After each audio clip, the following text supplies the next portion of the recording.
안녕하세요. 최근 시장을 정말 깜짝 놀라게 했던 사건이 있었죠. 바로 금값 폭락 사태인데요. 오늘 그 이면에 숨겨진 진짜 이야기는 뭔지 한번 속 시원하게 파헤쳐 보겠습니다. 네, 바로 이 숫자입니다. 마이너스 5.5%.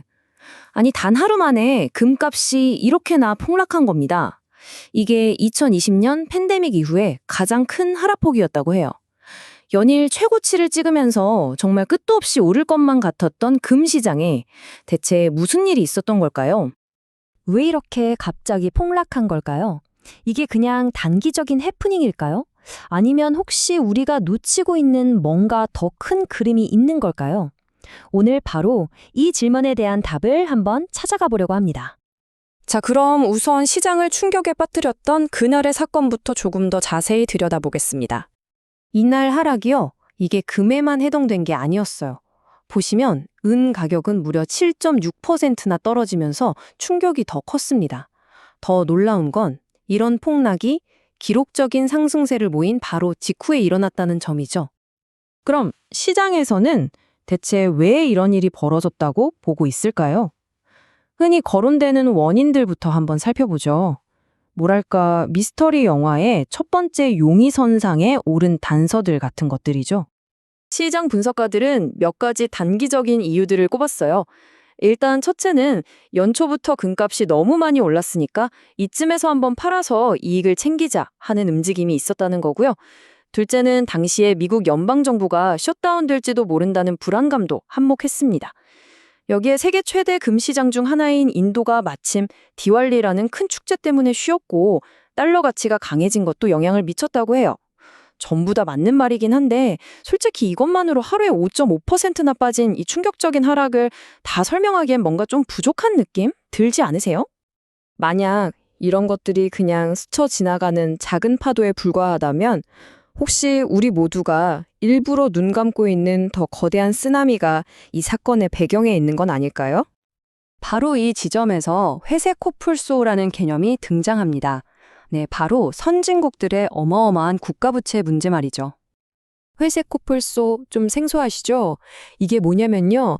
저 멀리서 코뿔소가 엄청난 속도로 나를 향해 달려오고 있는 거예요. 다들 보고 있죠. 그런데 에이 설마 나한테 오겠어? 하고 무시하다가 결국 제대로 받치고 마는 그런 상황을 비유하는 말입니다. 오늘날 선진국들의 국가 부채가 바로 이 회색 코뿔소 같다는 분석이 나오고 있는 거죠.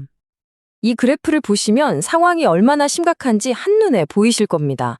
와, 특히 일본 좀 보세요. 자국이 1년 동안 벌어들이는 모든 돈, 즉 GDP의 2.5배가 넘는 빚을 지고 있다는 얘기예요. GDP 대비 부채 비율이 250%를 훌쩍 넘었죠. 미국과 영국도 만만치 않습니다. 모두가 아는 문제인데 뾰족한 해결책이 보이지 않는다는 게 더 큰 문제죠. 자, 이제부터가 이번 분석의 진짜 핵심입니다. 이 부채 위기, 과거와는 완전히 다른 모습으로 나타나고 있거든요. 이 표가 그 핵심을 딱 보여주는데요. 예전에 아르헨티나나 그리스 같은 나라들 위기 기억나시죠? 이 나라들은 달러 같은 남의 나라 돈으로 빚을 졌기 때문에 갚을 돈이 없으면 그냥 배째라 돈 못 갚겠다 하고 디폴트, 즉 국가부도에 빠졌습니다. 그런데요, 미국이나 일본은 상황이 근본적으로 달라요.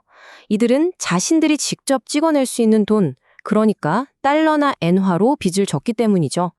그래서 핵심이 뭐냐면요. 이들 국가는 이론상 디폴트를 할 수가 없다는 겁니다. 왜냐고요? 돈이 없으면 그냥 더 찍어내면 되니까요. 그 대신 금융 억압이라는 어떻게 보면 훨씬 더 교묘한 방법을 사용합니다.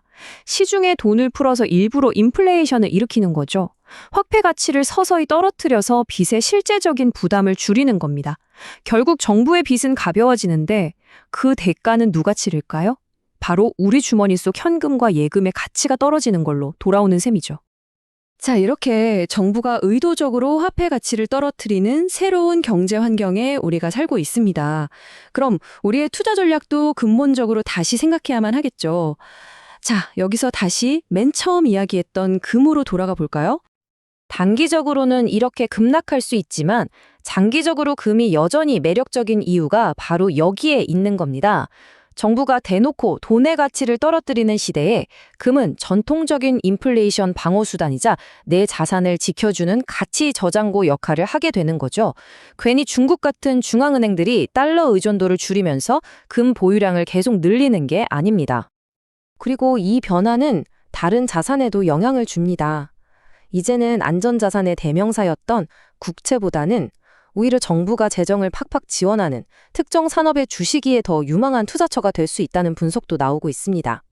하지만 인플레이션을 통해서 빚을 관리하겠다는 이 전략, 사실은 굉장히 위험한 줄다리기와 같습니다. 바퀴벌레가 한 마리 보이면 실제로는 더 많은 놈들이 숨어 있다. JP모건의 제이미 다이먼 회장이 남긴 이 유명한 말처럼요.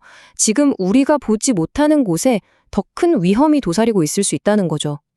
예를 들어 규제를 거의 받지 않는 사모대출 시장 같은 곳에서 문제가 뻥 터지는 순간 이 아슬아슬한 균형은 순식간에 무너질 수 있습니다.